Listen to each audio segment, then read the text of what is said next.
नमस्कार दोस्तों, स्वागत है आपका अपने परिवार लर्निंग विद देव पर।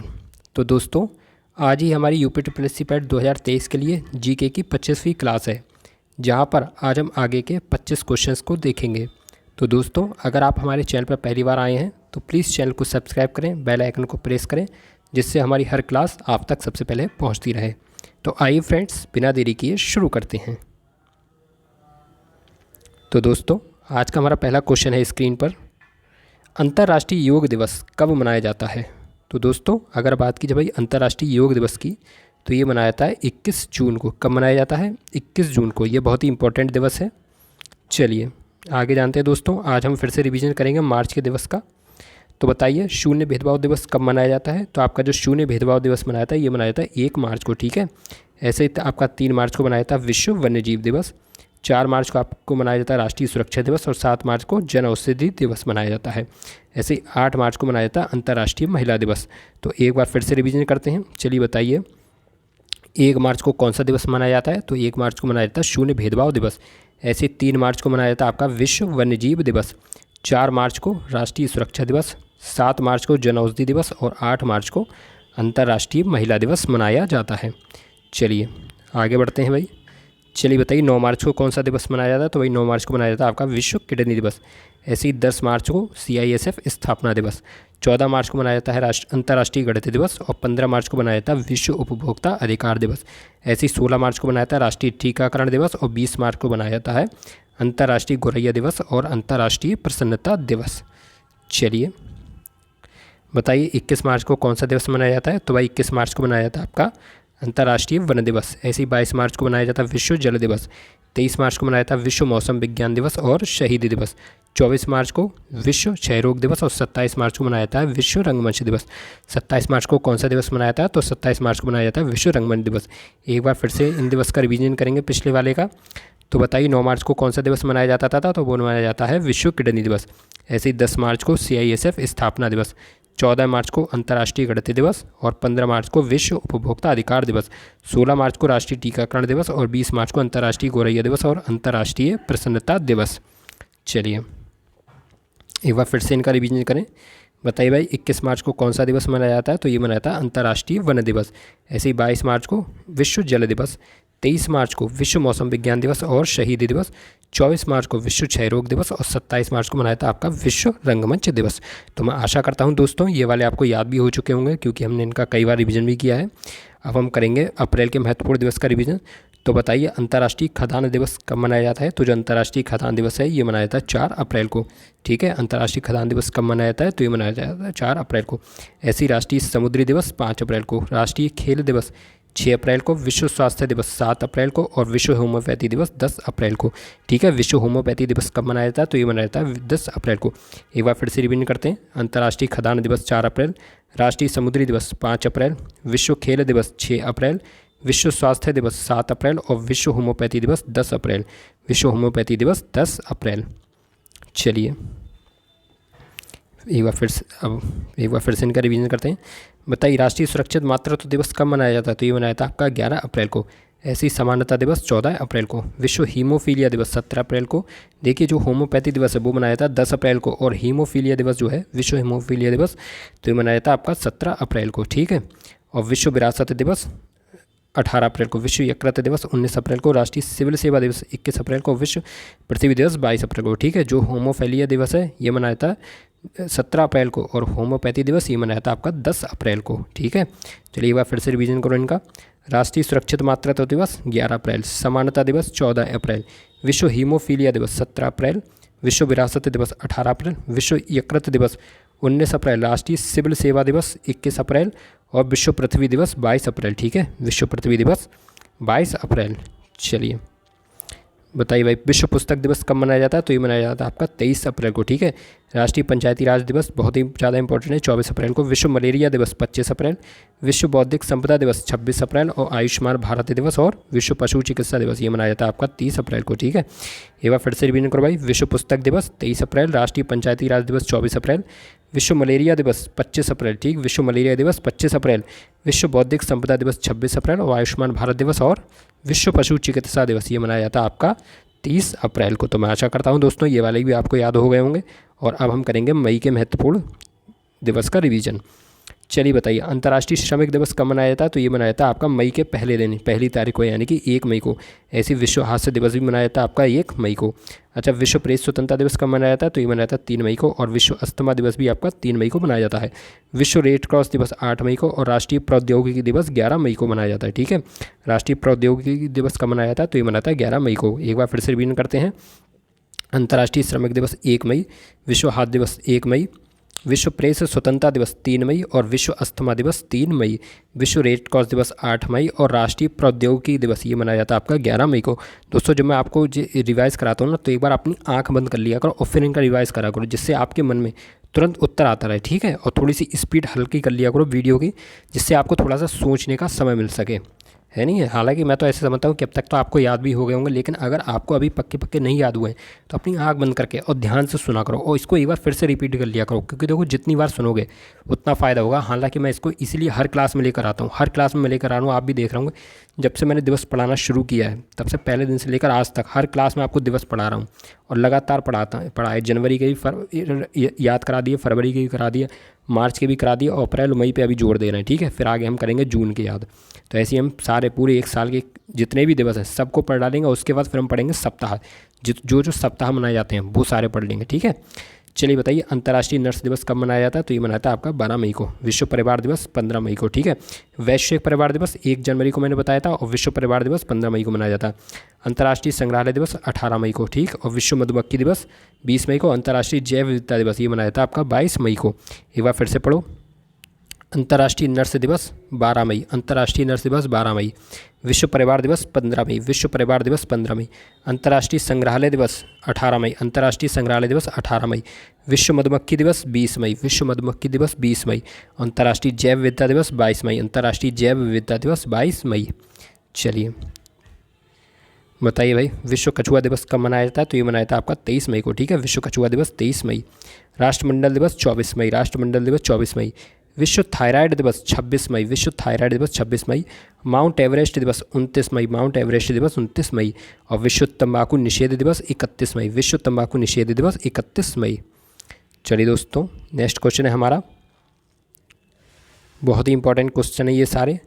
सोफिया कप किस खेल से संबंधित है? तो दोस्तों अगर बात की जाए भाई सोफिया कप की, तो यह है बैडमिंटन से संबंधित। ठीक है, सोफिया कप किससे संबंधित है? तो ये है आपका बैडमिंटन से संबंधित। चलिए दोस्तों, इनका रिवीजन करेंगे कुछ ट्रॉफी का, जो हम पहले भी पढ़ चुके हैं कई बार।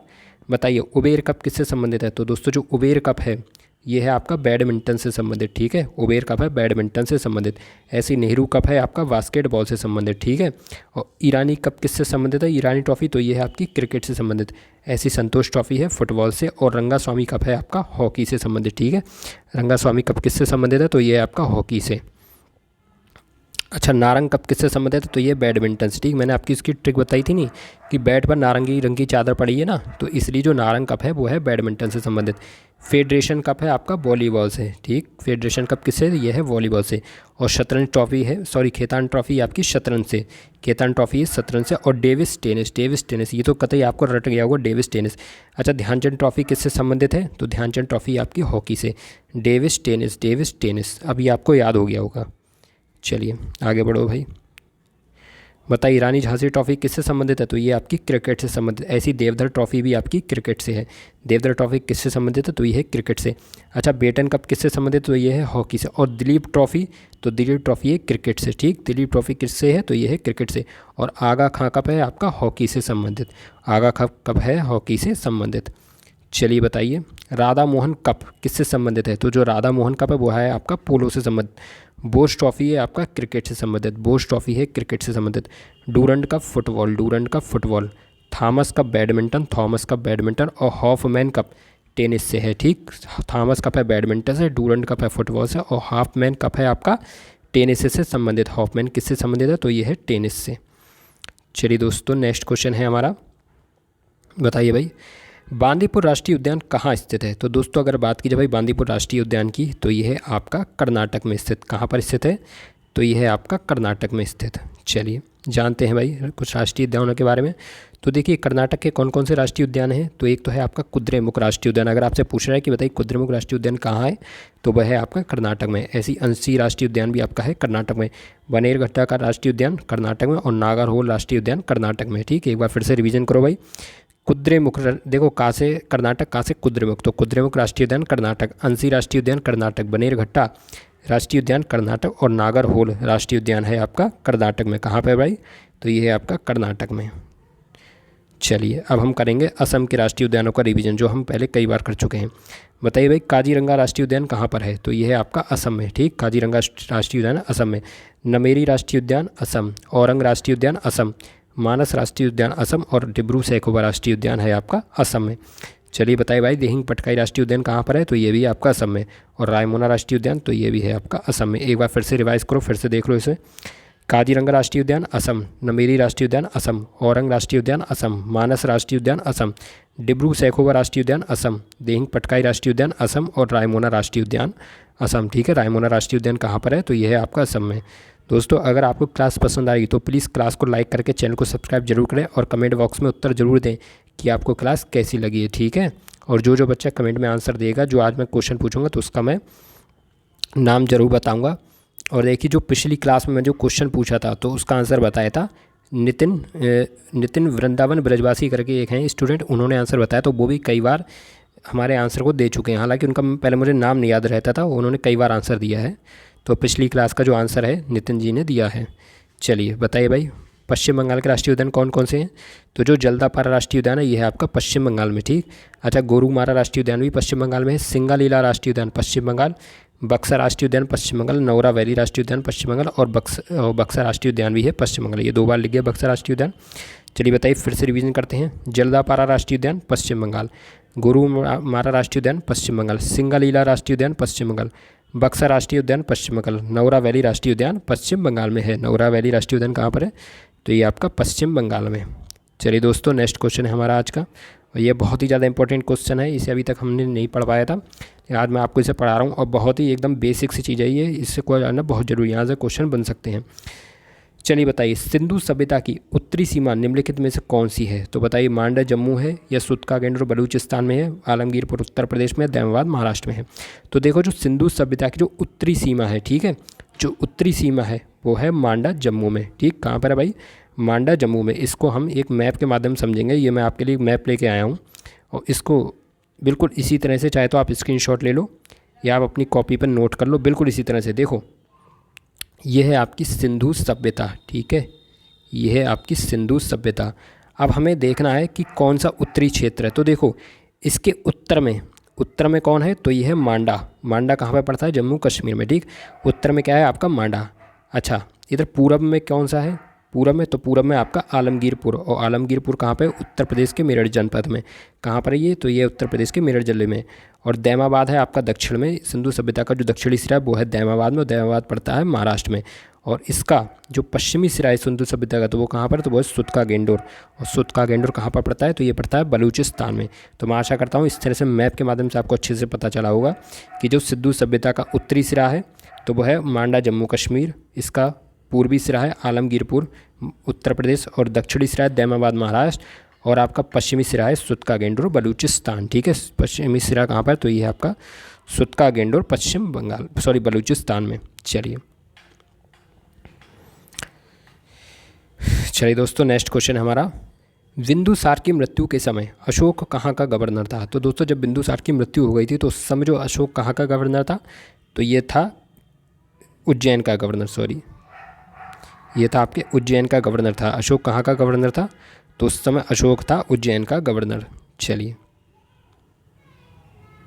दोस्तों नेक्स्ट क्वेश्चन है, बौद्ध धर्म में त्रिरत्न है। तो बताइए बौद्ध धर्म में कौन कौन से त्रिरत्न हैं। तो जो बौद्ध धर्म के त्रिरत्न हैं वो हैं बुद्ध, धम्म और संघ। ठीक है, जो बौद्ध धर्म के त्रिरत्न हैं तो वो हैं बुद्ध, धम्म और संघ, बुद्ध, धम्म और संघ। तो ये आपको याद रखने हैं। चलिए दोस्तों नेक्स्ट क्वेश्चन है हमारा, पाटलिपुत्र के प्रशासन की जानकारी कहाँ से मिलती है। तो दोस्तों जो पाटलिपुत्र है इसके जो प्रशासन की जानकारी मिलती है तो वो मिलती है इंडिका से। कहाँ से मिलती है, इंडिका से। और इंडिका किसकी पुस्तक है, तो वो है मेगस्थनीज की। किसने लिखा, कौन है इसका लेखक, तो वो है मेगस्थनीज। चलिए नेक्स्ट क्वेश्चन है हमारा, वेरी वेरी इंपॉर्टेंट क्वेश्चन है गुप्त शासक से। तो बताइए गुप्त शासक किन के सामंत थे? तो दोस्तों जो गुप्त शासक थे ये थे कुषाण वंश के सामंत। ठीक है, जो कुषाण शासक थे ये उनके सामंत थे।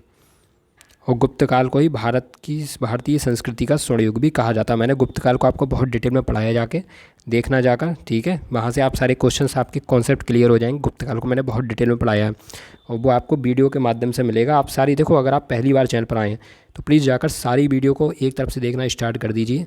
बहुत ज़्यादा बड़ी वीडियो नहीं होती है, मुश्किल से 30 मिनट की हम बनाते हैं और 15 से 20 मिनट की भी कभी कभार हो जाती है। और 15-20 मिनट में हम आपको अच्छी खासी जानकारी देते हैं, इतनी दे देते हैं कि अगर आप रेगुलर बेसिस पर देखते रहे तो जब आपका पेपर होगा तो मुझे तो नहीं लगता शायद जीएस से कोई भी क्वेश्चन आपका छूट सकता है। तो इसलिए ज़रूर देखते रहिए। और कल के लिए मैं आपको एक खुशखबरी बता देता हूँ, कल से हमारे चैनल पर करंट अफेयर के लिए और हिंदी के लिए कंटिन्यू बेसिस पर क्लासेस कराई जाएंगी। रोज़ आपको एक क्लास करंट अफेयर की मिला करेगी, रोज़ हिंदी की मिला करेगी और रोज़ आपकी जीके की मिलेगी, जो कि अभी भी मिल रही है। ठीक, तो बस सीधे से आकर अब आपको यही काम करना है, रोज़ क्लास देखो, अपनी तैयारी को अच्छा करो। चलिए नेक्स्ट क्वेश्चन हमारा, हर्षवर्धन ने कहाँ पर ह्वेनसांग के सम्मान और महायान धर्म के प्रचार के लिए महासभा का आयोजन कराया था? तो दोस्तों इसने कहाँ पर महासभा का आयोजन कराया था? तो उसने कराया था कन्नौज में। एक बार फिर से क्वेश्चन पढ़ लो, हर्षवर्धन ने कहाँ पर ह्वेनसांग के सम्मान और महायान धर्म के प्रचार के लिए महासभा का आयोजन कराया था? तो इसने कराया था कन्नौज में। कहाँ पर कराया था भाई? तो ये कराया था इसने कन्नौज में। चलिए दोस्तों नेक्स्ट क्वेश्चन है हमारा, तानसेन किसके दरबार के महान संगीतज्ञ थे? तो दोस्तों जो तानसेन थे ये अकबर के दरबार के महान संगीतज्ञ थे। किसके दरबार के महान संगीतज्ञ थे? तो ये थे अकबर के दरबार के। चलिए नेक्स्ट क्वेश्चन हमारा, शिवाजी महाराज ने छत्रपति की उपाधि धारण करके कब अपना राज्याभिषेक करवाया था? तो दोस्तों ये जो शिवाजी महाराज थे और जब इन्होंने छत्रपति उपाधि धारण की तो इन्होंने अपना राज्याभिषेक सन 1674 ईस्वी में कराया था। कब कराया था भाई? 1674 में। ये कई बार सन पूछी गई इसलिए मैं यहाँ पर लेकर आया हूँ। चलिए नेक्स्ट क्वेश्चन है, वेरी वेरी इंपॉर्टेंट क्वेश्चन है दोस्तों, बहुत ही ज़्यादा है। बताइए वांडीवास के युद्ध में अंग्रेजी सेना का नेतृत्व किसने किया था? तो दोस्तों जो वांडीवास का युद्ध था, सबसे पहले तो आपको ये पता करना है कि जो वांडीवास का युद्ध ये कब हुआ था? तो ये हुआ था आपका 1760 में। ये सन बहुत इंपॉर्टेंट है इसलिए मैं आपको बता रहा हूँ। 1760 में ये अंग्रेज़ों और फ्रांसीसियों के मध्य युद्ध हुआ था। किसके मध्य हुआ था? तो ये हुआ था अंग्रेज़ों और फ्रांसीसियों के मध्य युद्ध हुआ था। और इसमें अंग्रेज़ों ने पूरी तरह से फ्रांसीसियों को परास्त कर दिया था, यानी कि फ्रांसीसियों का जो अधिकार था वो एक तरह से ख़त्म हो चुका था और फ्रांसीसी की इतनी दुर्दशा हो गई कि फिर वो यहाँ से चले गए थे। तो जो वांडीवास का जो युद्ध है ये अंग्रेज़ों और फ्रांसीसियों के मध्य हुआ था। और इस युद्ध के बाद भारत में अंग्रेजी शासन एक तरह से पूरी तरह से यही लागू हो गया था, क्योंकि जितने भी जो फ्रांसीसी थे वो छोड़ चुके थे, क्योंकि फ्रांसीसी उस समय सबसे बड़ी शक्ति थे अंग्रेज़ों के सामने। तो इस चुनौती को एकदम से अंग्रेज़ों ने ख़त्म कर दिया गया और फिर अंग्रेज़ों का इन विदेशियों में आधिपत्य स्थापित हो गया था। तो वांडीवास का जो युद्ध है इसमें अंग्रेज़ी सेना का नेतृत्व किसने किया था? तो वो किया था आयर कूट ने। किसने किया था? आयर कूट ने। और वांडीवास का युद्ध किसके मध्य हुआ था? तो हुआ था अंग्रेज़ों के मध्य और फ्रांसीसियों के मध्य, जिसपे फ्रांसीसी की बुरी तरह से हार हुई थी। चलिए आगे बढ़ते हैं भाई। नेक्स्ट क्वेश्चन है हमारा, निम्नलिखित में से किसने सती प्रथा और ठगी को समाप्त किया था? तो दोस्तों ये किया था विलियम बेंटिक ने, यानी कि जो विलियम बेंटिक था इसने सती प्रथा और ठगी को समाप्त कर दिया था। बहुत ही इंपॉर्टेंट क्वेश्चन है, एक क्वेश्चन कम से कम यहाँ से जरूर पूछा जाएगा। चलिए नेक्स्ट क्वेश्चन है हमारा, अंग्रेजी शासन काल में भारत का कौन सा क्षेत्र अफीम के उत्पादन के लिए प्रसिद्ध था? तो वह क्षेत्र जो अंग्रेजी शासन के दौरान अफीम के लिए प्रसिद्ध था तो वो था आपका बिहार। कौन सा था भाई? बिहार।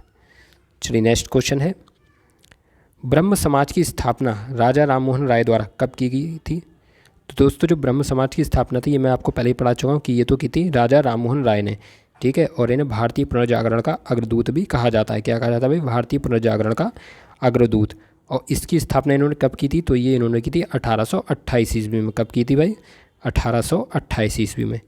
चलिए नेक्स्ट क्वेश्चन है और वेरी वेरी इंपॉर्टेंट है दोस्तों, इस पर आप ज़रूर टिक बना लेना, स्टार बना लेना, क्योंकि इस टाइप के क्वेश्चन बहुत पूछे जाते हैं। क्वेश्चन क्या है हमारा? तो क्वेश्चन हमारा, भारतीय संविधान का कौन सा अनुच्छेद राष्ट्रपति को अध्यादेश जारी करने की शक्ति प्रदान करता है? तो देखो, जो राष्ट्रपति जो अध्यादेश जारी करता है तो वो शक्ति किस अनुच्छेद के अंतर्गत उसे प्राप्त हुई है? तो वो ये आर्टिकल 123 के अंतर्गत। किस अनुच्छेद के अंतर्गत? आर्टिकल 123 के अंतर्गत। मैंने आपको कुछ इंपॉर्टेंट अनुच्छेद कराए थे, ठीक। अगर आपने नोट करें तो प्लीज़ जाकर उनका रिवीजन कर देना। और आने वाली क्लास में मैं लगातार अब मैं कम से कम एक क्वेश्चन अनुच्छेद से जरूर लेकर आऊँगा, क्योंकि एक अनुच्छेद जरूर पूछा जा सकता है और बहुत ही इंपॉर्टेंट, सारे इंपॉर्टेंट अनुच्छेद कराऊंगा जो आपके आगे तक काम आएंगे। चाहे आप किसी भी लेवल की परीक्षा देना, जरूर आपके काम आएंगे। चलिए नेक्स्ट क्वेश्चन है, और ये बहुत ही ज़बरदस्त सवाल है। बहुत छोटा सा क्वेश्चन है लेकिन इसका आंसर बहुत अच्छा है, क्योंकि मैंने इस क्वेश्चन को कई बार देखा। ये केवल यूपी में ही नहीं, मैंने यहाँ तक कि इस क्वेश्चन पीसीएस तक की भी मैंने एक परीक्षा में देखा था, जहाँ पर मैंने एक प्रीवियस ईयर पेपर जब मैं देख रहा था तो मुझे ये मिला था। तो जो मत देने का अधिकार है, ये कैसा अधिकार है? तो दोस्तों, जो मत देने का अधिकार है ना, ये एक नागरिक अधिकार है। ये कई बार पूछा गया और बहुत ज़्यादा स्टूडेंट्स में गलती कर देते हैं, अक्सर इसमें कानूनी अधिकार लगा देते हैं। तो भाई मेरे ये कानूनी अधिकार नहीं, ये है नागरिक अधिकार। एसएससी का तो ये फेवरेट क्वेश्चन है, कई बार पूछा गया है और यूपीएससी पैड में ही पूछा जा सकता है। तो इसलिए मैं यहाँ पर लेके आया हूँ कि जो मत देने का यानी कि जो वोट देने का अधिकार है, ये एक नागरिक अधिकार है। कैसा अधिकार है? ये एक नागरिक अधिकार है।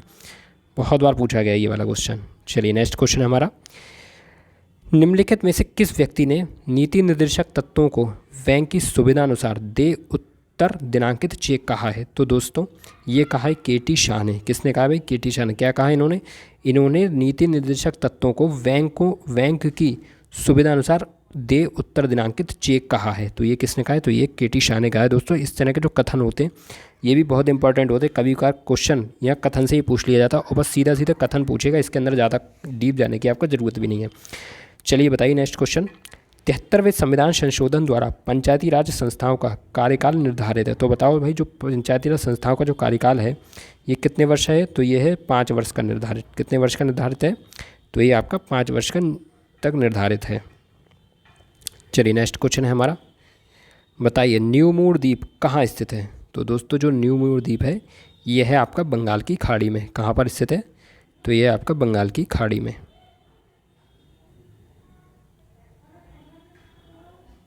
चलिए नेक्स्ट क्वेश्चन है, निम्नलिखित में से कौन भारत का सर्वोच्च शिखर है? तो दोस्तों, अगर बात की जिसमें भारत के सर्वोच्च शिखर की, तो वो है आपका कंचनजंगा। क्या है भाई? कंचनजंगा। और ये कहाँ पर पड़ता है? तो ये पड़ता है आपके सिक्किम राज्य में। किस राज्य में भाई? सिक्किम राज्य में। दोस्तों, वैसे अगर बात की जाए तो भारत का जो सर्वोच्च शिखर है, यानी कि भारत की सबसे ऊंची चोटी है, तो वो है K2 गार्डविन आस्टिन। ठीक है, कौन सी है? तो वो है K2 गार्डविन आस्टिन। कौन सी है भाई? K2 Godwin Austen. और जो कंचनजंगा, ये भारत की दूसरी सबसे ऊंची चोटी है, यानी कि जो सर्वोच्च शिखर है भारत का वो तो K2 गार्डविन आस्टिन है। लेकिन बात यह है कि जो K2 गार्डविन आस्टिन है ये इस समय भारत में नहीं है, ये है आपका POK में, और POK है पाकिस्तान के अंतर्गत। तो इसलिए इस समय जो भारत में उपस्थित जो सर्वोच्च शिखर है वो कंचनजंगा है सिक्किम में। ठीक है, और जिस दिन POK हमारे पास आ जाएगा उस दिन हमारा सबसे ऊंचा शिखर हो जाएगा K2 गार्डविन आस्टिन। तो फिलहाल यहाँ पर आंसर आपका हो जाएगा कंचनजंगा। चलिए नेक्स्ट क्वेश्चन है हमारा, भारत की किस नदी को नेपाल में नारायणी नदी के नाम से जाना जाता है? तो दोस्तों, जो नेपाल में नारायणी नदी के नाम से जानी जाती है तो ये जानी जाती है आपकी गंडक नदी। कौन सी नदी जानती है? गंडक नदी। और दोस्तों याद कीजिए, मैंने आपको बताया था ऋग्वैदिक कालीन नदी में कि गंडक नदी का पुराना नाम क्या था? तो भाई जो गंडक नदी का पुराना नाम था वो था सदानीरा। तो ये क्वेश्चन पूछा जा सकता है, इसको याद कर लेना। हालांकि मैंने आपको ये पहले पढ़ाया था और एक बार फिर से मैं क्लास लेकर आऊँगा जहाँ पर मैं फिर से उन सारे फैक्ट का रिवीजन करा दूँगा कि किस नदी का नाम क्या था, और एक वैदिक काल यजुर्वेद जो भी हैं सबको फिर से रिवाइज करा दूँगा। ठीक, तो आप टेंशन मत लो। फिलहाल नेपाल में नारायणी नदी के नाम से किसे जाना जाता है? तो ये जाना था गंडक को, और गंडक नदी का ऋग्वैदिक कालीन नाम क्या था? तो वो था सदानीरा। क्या था भाई? सदानीरा। चलिए नेक्स्ट क्वेश्चन है हमारा, वेरी वेरी इंपॉर्टेंट क्वेश्चन है, बहुत ही ज़्यादा। बताइए गांधी सागर, जवाहर सागर और राणा प्रताप सागर बांध किस नदी पर बना है? तो दोस्तों, ये जो बांध है ना, गांधी सागर, जवाहर सागर और राणा प्रताप सागर बांध, तो ये बना है आपका चंबल नदी पर। किस नदी पर बना है? तो ये आपका चंबल नदी पर। चलिए नेक्स्ट क्वेश्चन है हमारा, उत्तर प्रदेश में DSLI उद्योग का प्रमुख कारखाना कहाँ है? दोस्तों, बहुत ही ज़्यादा इंपॉर्टेंट क्वेश्चन होते हैं जो यूपी से पूछे जाते हैं, क्योंकि आप UPSSC पैट की तैयारी कर रहे हैं, इसलिए यूपी वाले क्वेश्चन पर विशेष तौर पर ध्यान दीजिए। तो देखिए, जो उत्तर प्रदेश में जो DSLI उद्योग का जो प्रमुख कारखाना है तो वो है आपका बरेली में। कहाँ पर है? तो ये है बरेली में। चलिए नेक्स्ट क्वेश्चन है, वेरी वेरी इंपॉर्टेंट क्वेश्चन है। इस टाइप का क्वेश्चन 100% पूछा जाएगा। बताइए भूटान भारत के कितने राज्यों के साथ में सीमा साझा करता है? तो दोस्तों जो भूटान है ये आपका करता है 4 राज्यों के साथ में सीमा साझा। ठीक है, कितने राज्यों के साथ सीमा साझा करता है? तो ये करता है 4 राज्यों के साथ। अब बताइए भाई वो कौन कौन से राज्य हैं? तो आपका है असम, अरुणाचल, पश्चिम बंगाल और सिक्किम। ठीक है, भूटान कितने राज्यों के साथ सीमा साझा करता है? 4 राज्यों के साथ। कौन कौन से? असम, अरुणाचल, पश्चिम बंगाल और सिक्किम। असम, अरुणाचल, पश्चिम बंगाल, सिक्किम। इसको बस 5-6 बार पढ़ो, असम, अरुणाचल, पश्चिम बंगाल, सिक्किम, असम, अरुणाचल, पश्चिम बंगाल, सिक्किम, असम, अरुणाचल, पश्चिम बंगाल, सिक्किम, असम, अरुणाचल, पश्चिम बंगाल, सिक्किम और असम, अरुणाचल, पश्चिम बंगाल, सिक्किम। बस ऐसे बस 5-6 बार पढ़ो तो एक बार आपका रिदम बन जाएगा ना, तो फिर आपको चीज़ें अच्छे से याद हो जाएंगी। चलिए दोस्तों ये है आज का हमारा अगला क्वेश्चन। यहाँ पर 24 लिख गया है। देखो दोस्तों ये हमारा होमवर्क में है। ठीक, ये जो हमारा क्वेश्चन है ये हमारा होमवर्क में है। इसको आप सॉल्व करके लाएंगे और जो बच्चा इसका आंसर देगा उसका मैं नाम कमेंट बॉक्स में बताऊंगा। तो बताइए इंडियन मुसलमान किसकी पुस्तक है? तो इसका आंसर आपको बताना है। ये हंटर की है, प्लेटो की है, अरस्तु की है, मेगस्थनीज की। ठीक है, और दोस्तों पिछली क्लास का आंसर दिया था नितिन ब्रजवासी वृंदावन जी ने। ठीक है, किसने दिया था? नितिन ब्रजवासी वृंदावन में। तो आप देखते हैं अब इस क्लास का आंसर, इस क्वेश्चन का आंसर कौन देगा और जो देगा उसका नाम है नाम कमेंट बॉक्स में बताऊंगा। तो दोस्तों इसी के साथ आज की हमारी क्लास कंप्लीट हो गई है। अगर आपको हमारी क्लास पसंद आई हो तो प्लीज़ क्लास को लाइक करें, चैनल को सब्सक्राइब करो, बेल आइकन को प्रेस करें। तो ठीक है फ्रेंड्स, मिलते हैं अगले नेक्स्ट क्लास में। तब तक के लिए नमस्कार, जय हिंद, वंदे मातरम।